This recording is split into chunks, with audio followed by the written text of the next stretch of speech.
Good afternoon. I hope everybody's having a great end of this week and preparing for the Thanksgiving holiday. This is the makeup session for the Lift Them Up Waco ISD Succeed meeting held over the course of the last 2 weeks.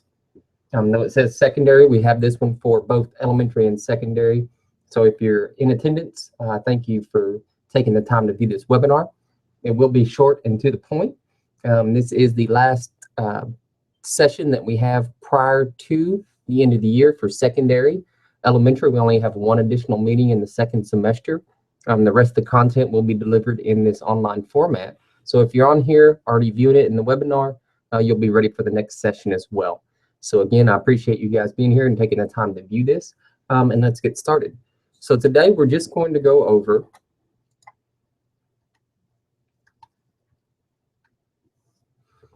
the completed assignments that we've already done with the program to make sure everybody's caught up. We'll talk about assignments 3 and the middle of the year survey. And then we'll talk about a few holiday tips just to make sure that everybody has a restful and enjoyable break. And then we'll be done with the meeting for the day. So first things first, at this point in the program, I know we have several people that have received mentors late. We've also had several new hires that are just now joining the program. So we're glad to have you guys and want to be here in support. Up to this point, we've worked on assignments 1, which was the identification of key personnel. Assignment 2, which dealt with classroom management and procedures. We've done 1 discussion inside Eduphoria, and we'll go through all this in a little more detail in just a second. We've also done the observations, 2 for the mentor and 1 observation completed by the new teacher or mentee. Those observations should have been placed into Eduphoria under the PDOS application. And when you complete those, they actually go in as an informal walkthrough with that same language stated on them. If you've had trouble with that, we'll talk about that here in just a second as well. So again, if you have not completed all of these assignments, remember to access your assignments. If you log into Eduphoria and you go to the workshop application, here under workshop underneath my portfolio, in the left-hand column, you should see the Waco ISD Succeed Mentor Program. When you click on this one and you notice the icon is the globe, you have 4 tabs across the top. One thing we already discussed was that discussion. That was for discussion 1. You can see here all of the discussions that's taken place. For that discussion component, you're required to make 1 original post based on the original discussion topic, which was relationships. You can see up top. And then you make 2 comments on other posts on the discussion board. Right now, we're going to go into this course content tab, and this is where you'll be able to find all of your assignments.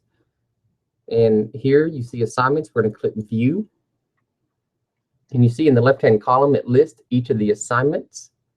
And then when you click on the assignments, it starts with the original due date of the assignments. Now, again, if you're coming in late or you're a late hire, don't be as concerned much about the due dates. Do go through those assignments as quickly as you possibly can, because they are kind of designed to be in a timely manner as far as how they're relative to what you're working on in your position.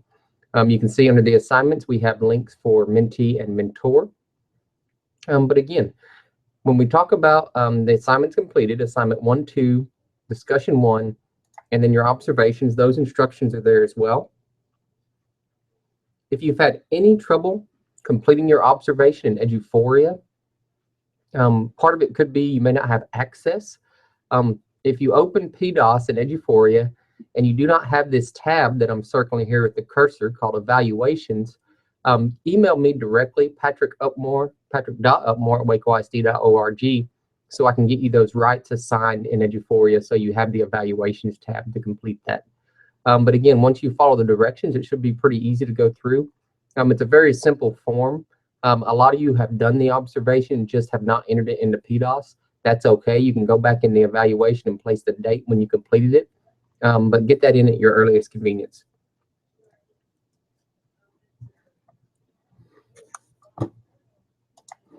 To this point, just so you can kind of see, as we track the assignments As we look at the first assignments, assignment 1, we have about a 54% completion rate for the program.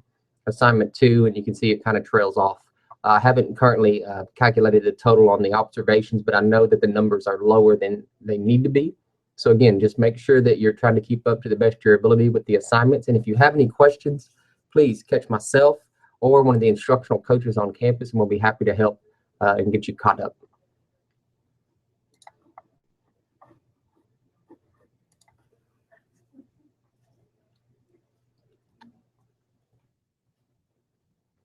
Next up is going to be assignment 3.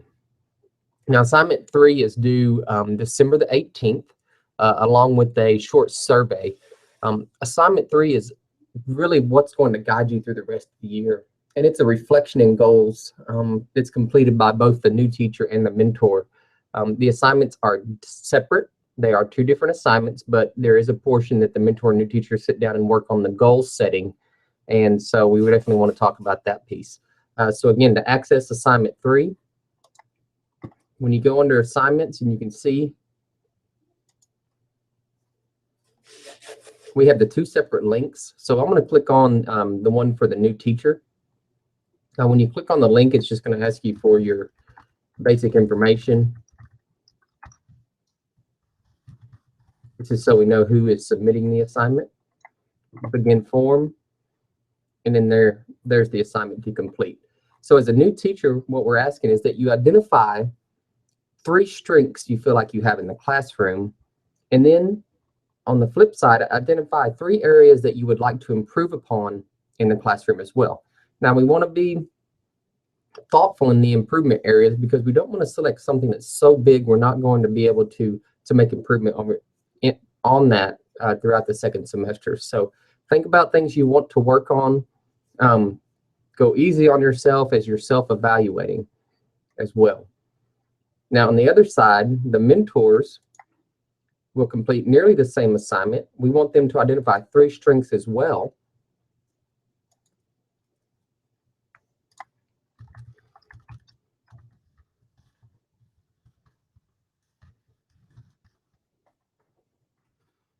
But you'll see at the bottom, once we've identified strengths, we're going to sit down as a new teacher and mentor. We're going to target 1 area of improvement that the new teacher identified, and we're going to set some SMART goals that we want to accomplish by the end of the year.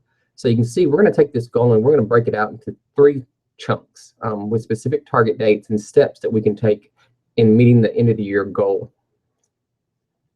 So when we talk about SMART goals, again, we want to select something that is not too big and not too overwhelming so that we can accomplish this goal by the end of the year. And a SMART goal basically stands for the goal has to be specific, measurable, attainable, relevant, and time-based and timely.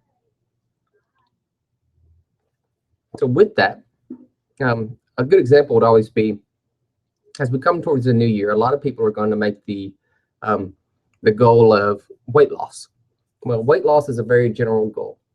When we talk about a SMART goal, we want to be specific in weight loss may be we want to lose 10 pounds.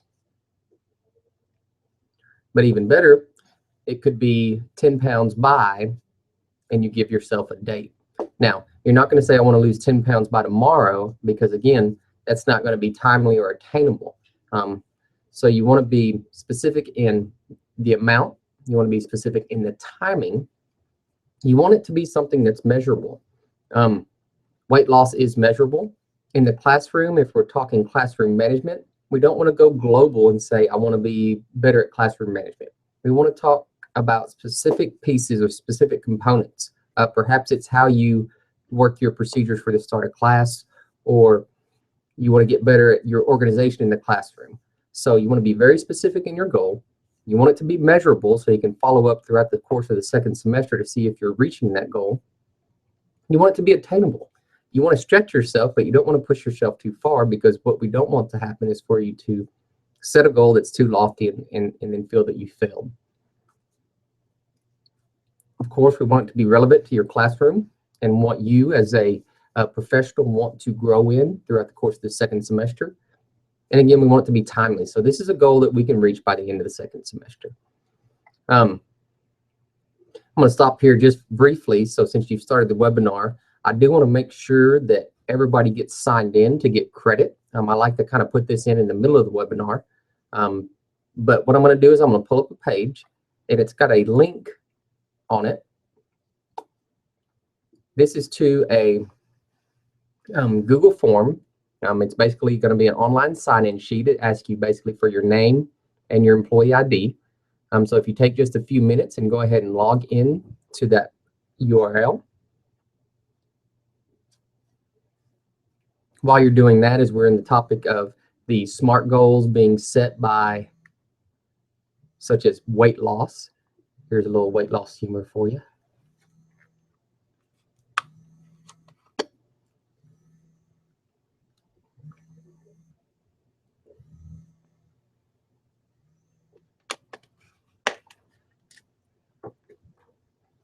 Hopefully you've been able to access that URL. I'll show you what that looks like. If it gives you this message here, it's trying to access it through Internet Explorer for some reason. So if you take that URL and you type it in to your web browser under Chrome,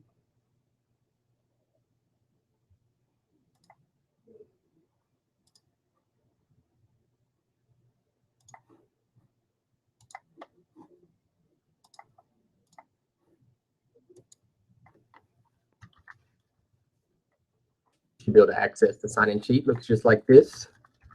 Again, just your name and your ID. And now you've signed in, you'll receive credit for the course. Make sure yourself and your mentee, if both are watching, take time, just go ahead and trade off the computer and both get signed in. So back to, again, assignment 3 is just a goal. It's a reflection of your start of your year. And it's a plan. And what's great about this assignment is it's actually going to lead in very well to next year's new teacher evaluation system called T-TESS, where there's a lot of emphasis placed on professional development and then reflections and goal setting. So this is a process that will lead straight into that next year.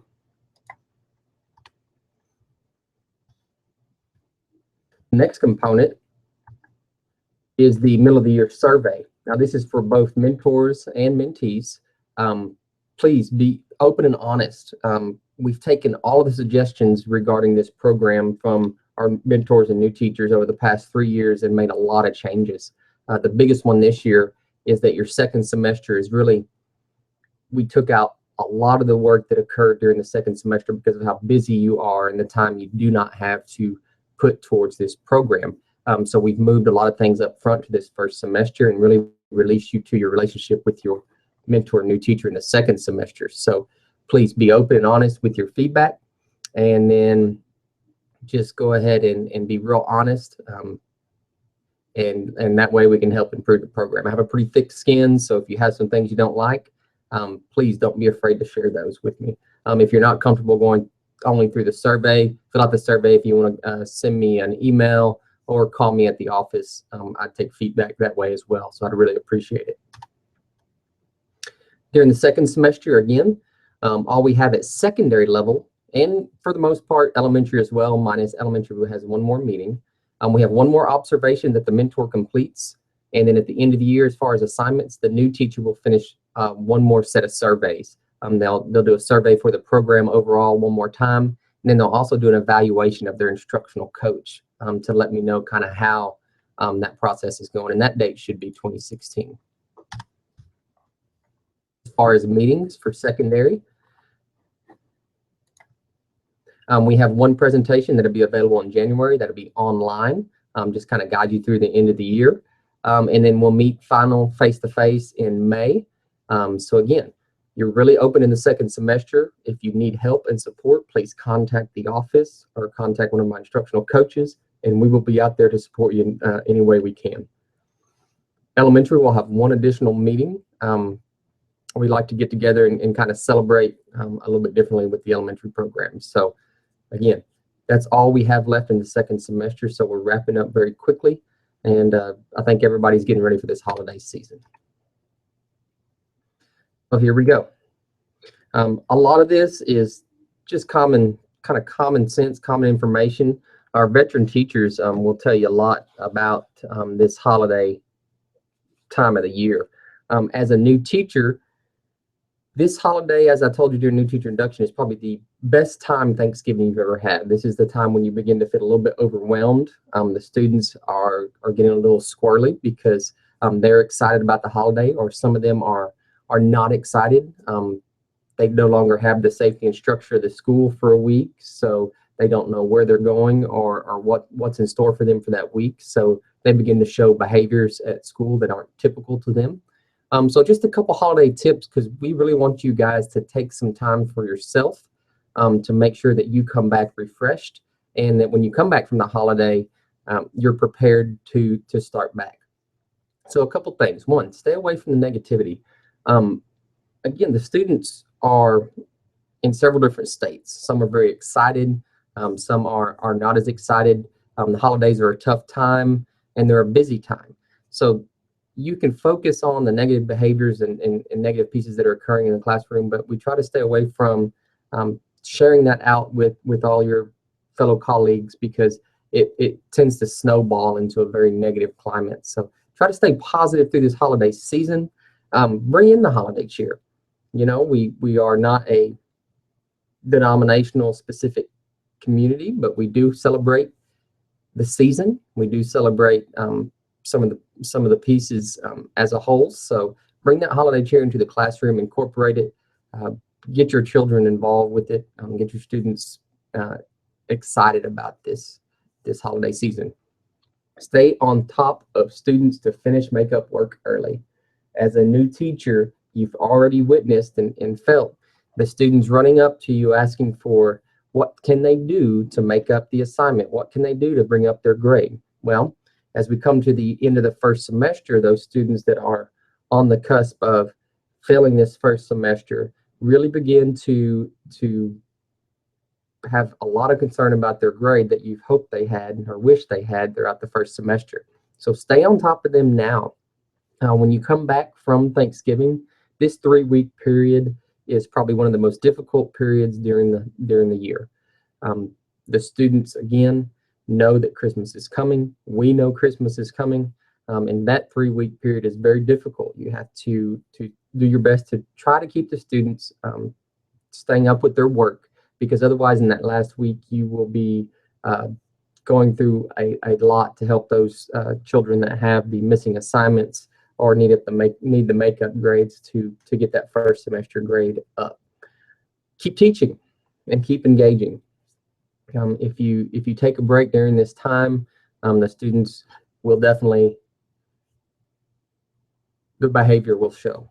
You want to keep the classroom engaging. You want to keep them working. We have so much to do within the curriculum. There's no issue with the amount of work that you have that needs to be accomplished. Stay away from the free days, the free time. It helps you as a teacher. It helps them as students, and keep to your procedures and structures. And then probably one of the biggest things, you do all the work to bring in the holiday. You leave for the holiday and your classroom is still decorated for Thanksgiving, still decorated for Christmas. When you come back, there's nothing worse than coming back to a classroom full of all of that holiday cheer that you now have to take down on that first day, when what you really need to be doing is preparing for the next day when the kids come back. So prepare for the holiday before the holiday, prepare for after. So if it's have some students come in, help you take down your bulletin boards, help put away everything you need to in preparation for the upcoming week. Have them help you clean up the classroom so that when you come back, you're prepared. Get your work ready for the first couple of days. If you want a busy time at the copy machine, wait till you see that first day after Thanksgiving, when every teacher is there trying to make their copies at the same time. And inevitably, that's when the copier goes down. So get those things done if you have a chance prior to the holiday. And I know that's not always easy. I know sometimes we're tired and we definitely want to go home, and you deserve this break and need to go home. But I promise you, when you come back, you'll be glad that you did it. That way, when you're gone on your break, you're on break. You can enjoy that time with your family, with your friends, and enjoy that time for yourself. And as always, on your break, take a break for yourself. Some of us are busier during the holidays than we are during the regular workday. So make sure that you take time to take time for yourself to rejuvenate. You have earned it. This has been an amazing experience for many of you. And education is one of the most daunting tasks that someone can take on. So you need this time to re-energize, and so you can come back refreshed and ready to attack this next 3-week period. So make sure you make time for yourself during this holiday. Some of you will be traveling the whole time, and again, find something for yourself and take a break on the break. During our regular meeting, we did go through a community circle. If you are on a campus like Waco High, Carver, it's kind of a practice similar to restorative justice. So we really went through a time to build up the community within our mentors and new teachers that were in the face-to-face meeting. This holiday season is not only a great time for the kids, but it's a great time for you and your colleagues. So celebrate the successes that you have had. Take the time to say something positive to one of your colleagues, because it will make their day, it will make their week, and it really makes coming to work meaningful, and it's what you need in the field of education is support from your colleagues. So bring that holiday cheer not only for your kids, but do something for your fellow teacher. Go out and just enjoy this holiday season. We are blessed to have you. We are thankful each and every day. And with that, remember, in a gentle way, you can shake the world. So go out there, keep shaking the world. We thank you for all you do. And again, if you need anything, please contact the Office of Professional Development, contact one of your instructional coaches, and we'll be there to support you. Have a great day.